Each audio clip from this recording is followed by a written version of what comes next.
Sempre aparece alguém procurando pelo registro mais fiel dos ensinamentos do Buda. Qual seria o texto ou conjunto de textos que representa de forma mais fidedigna o que o Buda teria ensinado?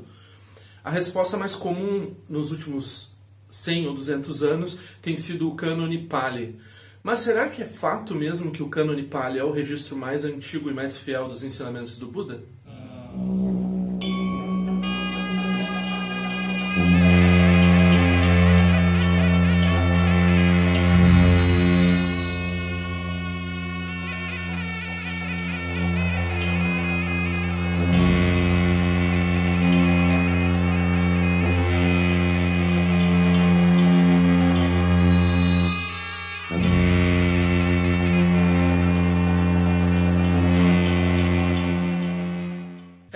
É muito louvável a pessoa se esforçar na direção de determinar a fidedignidade ou quão genuínos são os ensinamentos que ela recebe. Isso passa pela ideia de se esses ensinamentos foram mesmo ensinados pelo Buda, que é o nosso objeto de refúgio no budismo, né? Ele é o nosso professor e nos interessa saber o que de fato é ensinado no budismo e o que não é ensinado no budismo.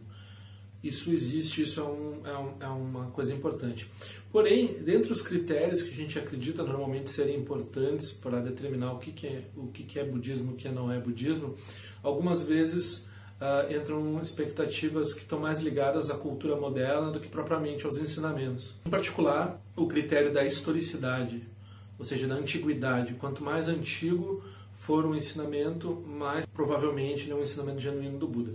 O que a princípio faz muito sentido, né? Porque os ensinamentos se distorcem com o tempo e isso é uma preocupação, é uma ansiedade budista desde o princípio.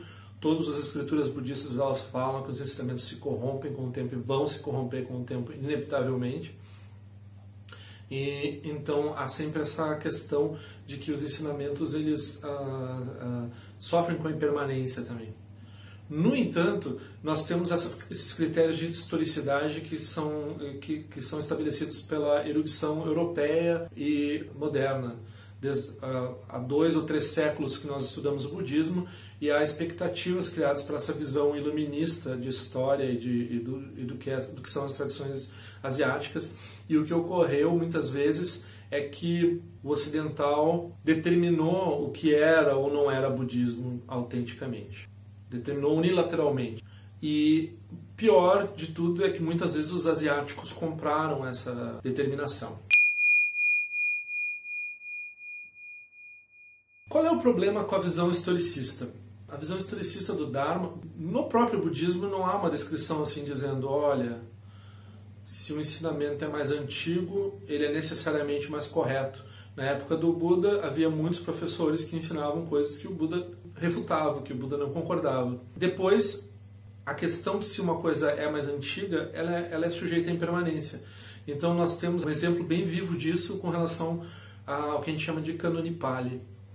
O que é o Pali? O Pali é uma língua que, segundo a tradição Theravada, ela é a língua falada pelo Buda.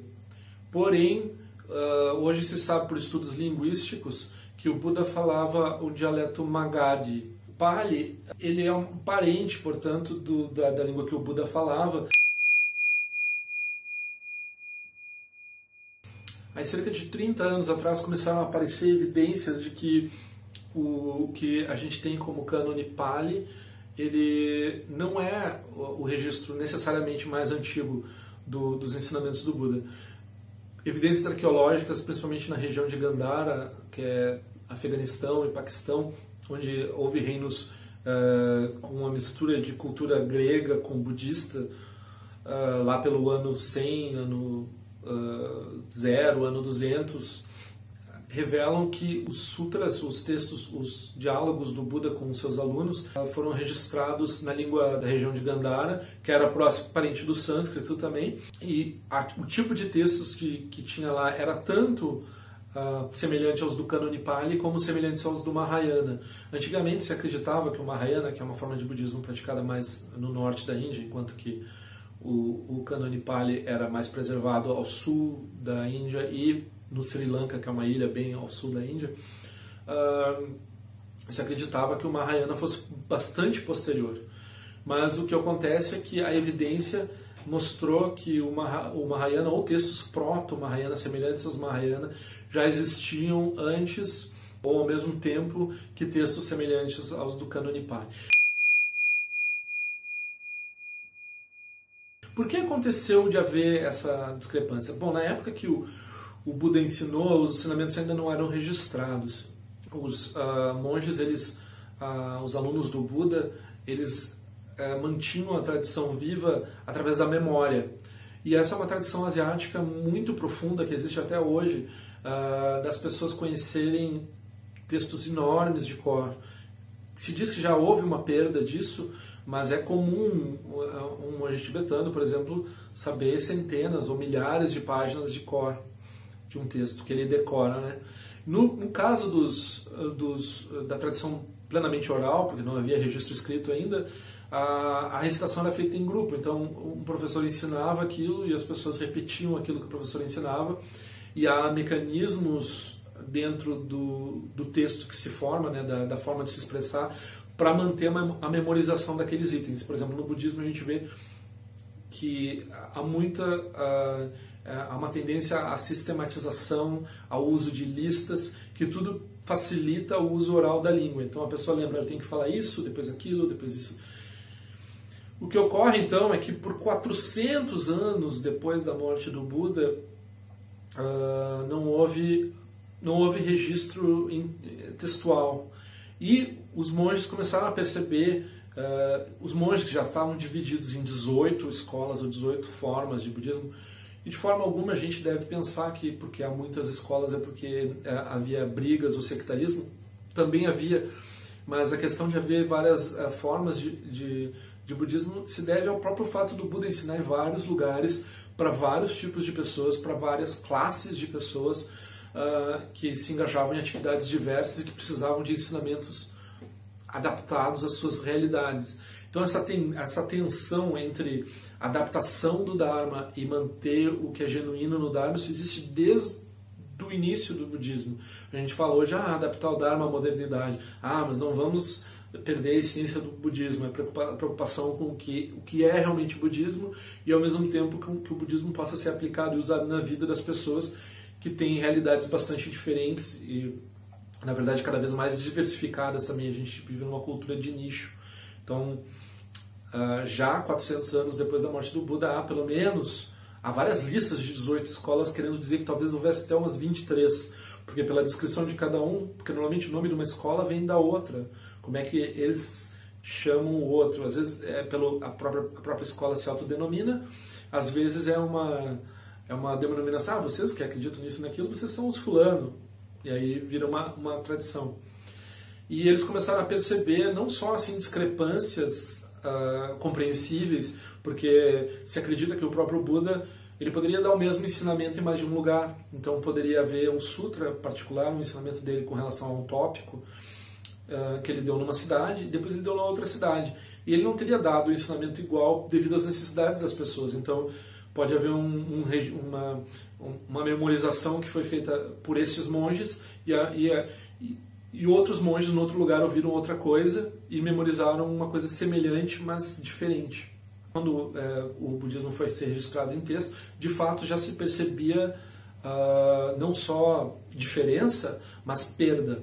Então os monges começaram a olhar para o que estava sendo repetido e eles começaram a reconhecer, isso não está de acordo com nenhuma forma. As coisas perdiam sentido na tradução e eram repetidas sem sentido, que havia uma efetiva perda dos ensinamentos 400 anos depois da morte do Buda. Então eles decidiram, vamos registrar. Só que os monges já tinham se reunido para avaliar a sobrevivência dos ensinamentos 3 vezes. Quando eles foram se reunir a 4ª vez e finalmente registrar isso em texto, teve uma reunião que aconteceu no sul da Índia e uma reunião que aconteceu em Caxemir, que é mais ao norte. O 4º concílio aconteceu em 2 lugares, com consequências bem diferentes. Ainda não havia Mahayana explicitamente dito, né? Ou seja, as pessoas se autodenominando Mahayanistas. Mas no norte parece ter havido registro de textos por evidência arqueológica, na mesma época do Quarto Concílio, com um viés mais mahayanista. Inclusive o Prajnaparamita, que se acreditava por um bom tempo que era bem mais tardio do que o Cânone Pali.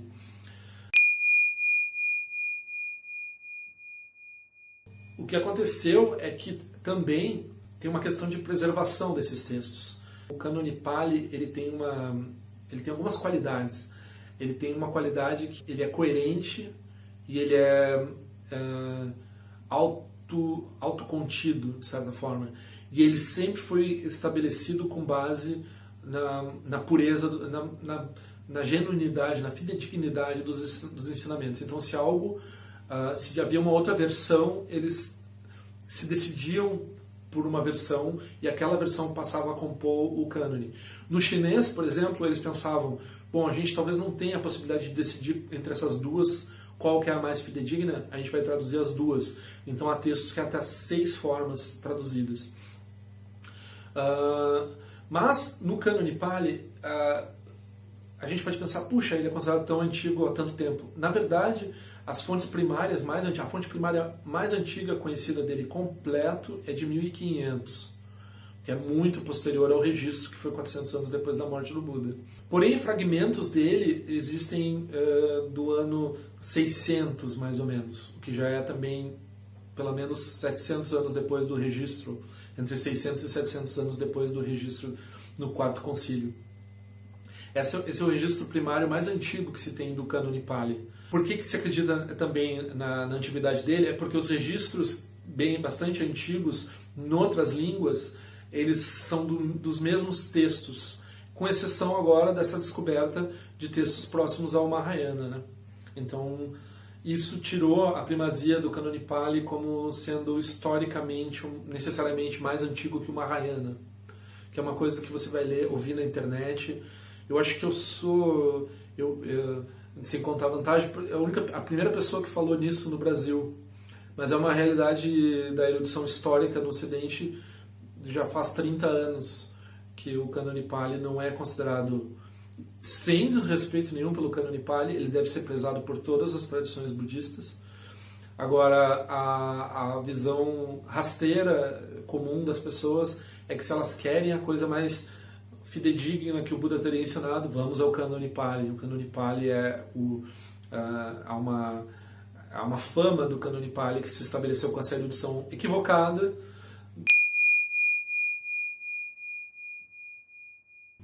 Há uma outra característica que, se a gente for examinar o Cânone Pali, ele não guarda bem essa característica que no Ocidente acabou se esperando dele. Então, por exemplo, a visão estereotipada é que o Mahayana é mais místico, que o Mahayana é mais fala de poderes mágicos, fala de seres fantásticos, e que o Cânone Pali é mais focado na prática de meditação, na ética. Não está envolvido com tanta visão do que no Ocidente a gente considera meio supersticioso, né? Por isso também é um preconceito vindo do Iluminismo. O Iluminismo se apropriou do budismo e ele começou a dizer desde o início, o budismo não é bem uma religião, o budismo é mais próximo disso que nós estamos fazendo aqui, é uma iluminação, é racional, ele não precisa dessas crenças, e isso atraiu muitas pessoas, atrai até hoje muitas pessoas. As pessoas pensam, o budismo é uma coisa realmente isenta dessas. E o Cânone Pali passou a ser selecionado, partes do Cânone Pali, de forma a estabelecer o budismo como essa tradição isenta desses elementos étnicos. Esse elemento cultural do budismo, isso daí é posterior, isso aí foi inventado. O Buda não teria falado sobre isso, nada disso faz sentido no budismo, no mundo moderno mesmo, então vamos tirar o que realmente importa, e o Cânone Pali nos serve bem com relação a isso. Um exame mais cuidadoso do Cânone Pali vai mostrar que não é bem assim, que no Cânone Pali se fala bastante de renascimento, se tem bastante histórias de seres sutis e assim por diante. Talvez não tão exagerados ou tão comuns quanto no Mahayana, mas basicamente o mesmo tipo de ideia. E a ideia principal de que, por exemplo, no Mahayana há uma deificação do Buda, uma visão do Buda como um ser sobrenatural, Não é que o Mahayana deifique o Buda, mas o Mahayana examina o Buda e depois, posteriormente, a natureza de Buda e como supra-humanos. Mas o próprio Buda, ele dizia que ele não era um ser humano. Lá no Cânone Pali ele vai dizer, ele não é um deus, ele não é um ser humano, tem um sutra sobre isso. Ele não pertence a nenhuma classificação, então ele é transcendente. Se o Cânone Pali está dizendo isso, eu não sei qual é o problema com o Mahayana. O Mahayana não está transformando o Buda numa forma sobrenatural. O Mahayana está falando do Buda como alguém além dos extremos, como está lá no Cânone Pali também. Então mesmo essa diferença é um pouco artificial. Bom, nós precisamos ter um critério sobre o que é o ensinamento fidedigno do Buda. Qual era o critério da própria época do Buda, que está exposto em sutra, como Sutra dos Kalamas e assim por diante? Você examina, vê se faz sentido e daí você assume. Você não assume porque você ouviu falar nessa pessoa que é o Buda, que é tão fantástico e ensinou essas coisas, e daí você vai procurar qual é realmente o ensinamento mais autêntico do Buda. Você vai descobrir que o que ele ensinou faz sentido, e daí você vai reconhecer que ele é importante. Então você vai ver através do ensinamento dele, ele vai dizer que é mais importante do que ele. Então não importa quem está falando, de quando é a pessoa, se você reconhece aquilo como algo que funciona e como algo que faz sentido para você, você assume, e daí você começa a reconhecer, no caso, né, se o ensinamento vem do Buda, a dizer assim, o Buda é realmente um ser fantástico. Todos esses ensinamentos que hoje em dia, na cultura asiática, a gente reconhece como tendo vindo do Buda, todos eles se remetem de fato ao Buda. Há critérios para dizer assim, eles vieram lá dessas fontes textuais, e há muita coerência entre essas fontes primárias e as fontes do Mahayana e as fontes do Cânone Pali. Não dá para dizer que entre as formas que sobreviveram ao longo de 2000 anos, tradições errôneas. Há uma ideia também ocidental ou moderna de dizer assim, essa diversidade no budismo, isso é muito confuso e isso se embasa, isso daí é porque degenerou. Como eu estava dizendo antes, não. O próprio Buda ele assumia essa diversidade e ele abraçava essa diversidade. O Dharma já é descrito pelo próprio Buda como um remédio. Então existem 84 mil remédios, 84 mil Dharmas, que é um número que quer dizer que é um vasto número. Não é 84 mil, é muito mais do que 84 mil. Esses remédios, eles podem não ser necessários, a maioria deles não é necessário para cada um de nós. Então, seria impossível entender todas as tradições budistas ou mesmo dominar algo como o Cânone Pali completamente numa vida.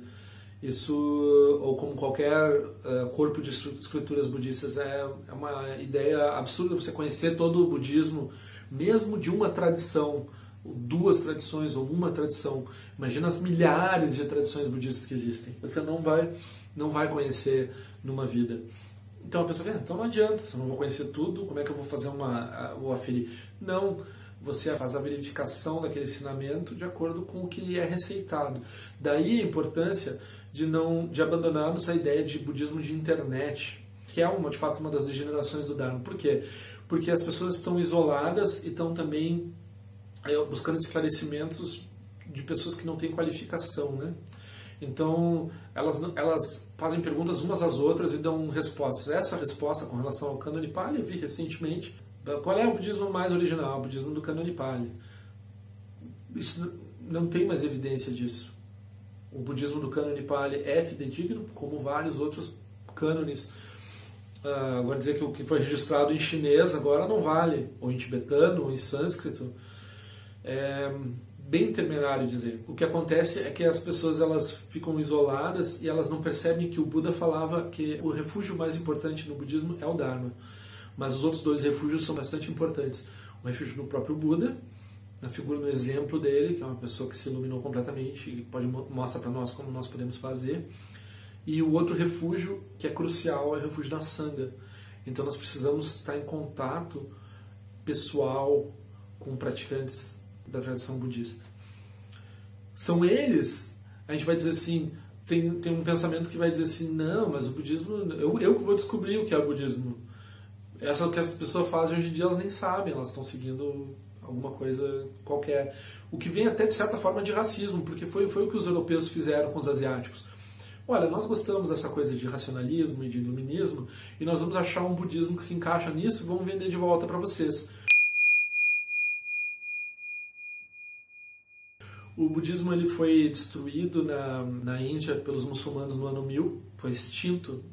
Havia enormes universidades, uma tradição vicejante, e por 200 anos de invasões e mortes, destruições de mosteiros, destruições de bibliotecas, desapareceu, não havia mais budismo na Índia. O budismo foi reintroduzido na Índia pelos europeus, no continente indiano, né? Os europeus, os ingleses, eles acharam aquilo muito bonito que tinha no Sri Lanka, e eles pensaram assim, puxa, essa tradição morreu na Índia, agora nós vamos levar de volta. O que é um pensamento bonito, né?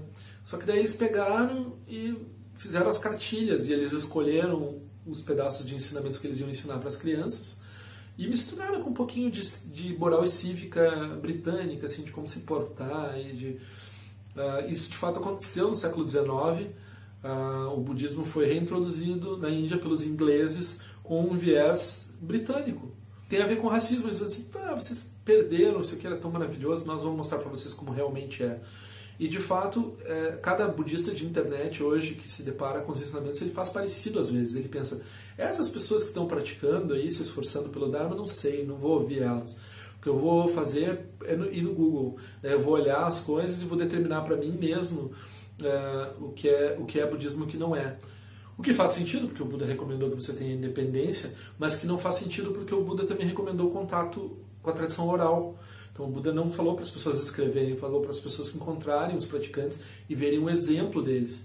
Então é preciso ir ver pessoalmente o que as pessoas estão fazendo, e a prática ela envolve a geração de mérito através de auxílio da sangha. Então você vai chegar lá, você vai fazer oferendas em dinheiro, vai fazer oferendas em trabalho, e você vai fazer oferenda em prática, você vai fazer a prática junto com as pessoas. Daí você vai saber o que é prática. Se você ficar ouvindo vídeo de internet sobre isso e lendo qualquer coisa, aí, se você for muito bem sucedido, você vai inventar uma coisa como os ingleses inventaram, que não foi muito à frente, né? Porque não era budismo. Daí a tradição budista foi recuperando os seus pés, e também na Índia começou a ter budismo tibetano, porque os tibetanos se refugiaram na Índia, a Índia os abrigou, eles tinham um grande amor pela cultura indiana, da onde vinha a tradição que eles amam, que é o budismo. Então eles estão lá também. E hoje em dia a Índia é um país, como sempre foi multicultural, mas como um país moderno multicultural, que recebe os centros do Dharma. O mesmo está acontecendo na China, porque teve a destruição dos mosteiros e a revolução cultural. Agora o budismo retorna para lá com um viés moderno, com um viés ocidental às vezes, e com tudo isso que a gente está construindo novamente com o budismo, que é uma tentativa de preservar a tradição. Então, nisso, em todos esses esforços há certo mérito. A gente não dá para reclamar totalmente do que os ingleses fizeram, mas não dá para deixar assim, né? Tem que reconhecer, tem que tentar entender o que é budismo. Então, a pessoa deve levantar, sair de casa, viajar, pegar o ônibus, ir atrás de um centro de Dharma e conhecer como é que os budistas mesmo fazem, praticam o budismo. Com base nisso, é só nesse contato pessoal que a pessoa vai receber essa receita que vai dizer para ela assim, então eu devo estudar esse conjunto de textos. Que de outra forma, ela não tem o fio da meada, ela não sabe o que é bom para ela, o que é bom nesse contexto. Ela está seguindo uma série de... muita coisa para ela seguir aleatoriamente. Então ela precisa de um critério. Esse critério, no início, são as pessoas falhas. Todo mundo é falho. Essa ideia de que porque as pessoas têm... A sangha tem falhas, não vou encontrar sangha. Isso daí é um extremo, porque tem um mérito no esforço que eles estão fazendo em preservar o Dharma, e a gente precisa reconhecer isso, né? Então a gente vai atrás dessas pessoas, principalmente os professores estabelecidos de budismo, né? Procura eles e daí recebe as recomendações do que ler. E curiosamente, a maioria dos professores contemporâneos vai recomendar leituras contemporâneas. É depois de um tempo de prática, de um tempo de familiarização com os ensinamentos, que nós conseguimos acessar essas escrituras mais antigas, como por exemplo o cânone Pali, ou o cânone em sânscrito, ou o cânone em chinês, e assim por diante. Não que se a pessoa quiser, ela pode ir atrás, pode ler, não tem problema. É meritório ela ler de qualquer forma. Mas, se ela tiver um critério, tiver como entender, tiver comentário, tiver a tradição oral, tiver o exemplo por trás, é assim que aquilo vai estar vivo. De outra forma, ela pôs o budismo no museu. Se ela põe o budismo no museu, o budismo não funciona mais. Esse vídeo é um comentário, um texto meu que saiu no site Buda Virtual. Lá eu coloco essas mesmas ideias, algumas outras de uma forma mais coesa. For those of you who are quite proficient in the English language, I would recommend the reading of this book, which inspired me to write and then talk about the antiquity of the Pali Canon.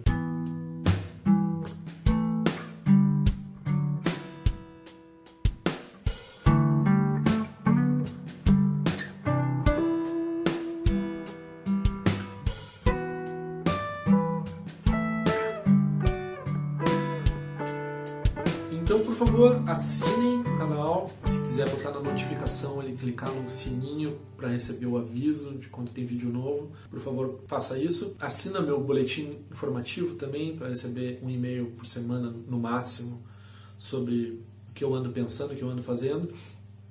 E nos vemos na prática do Dharma.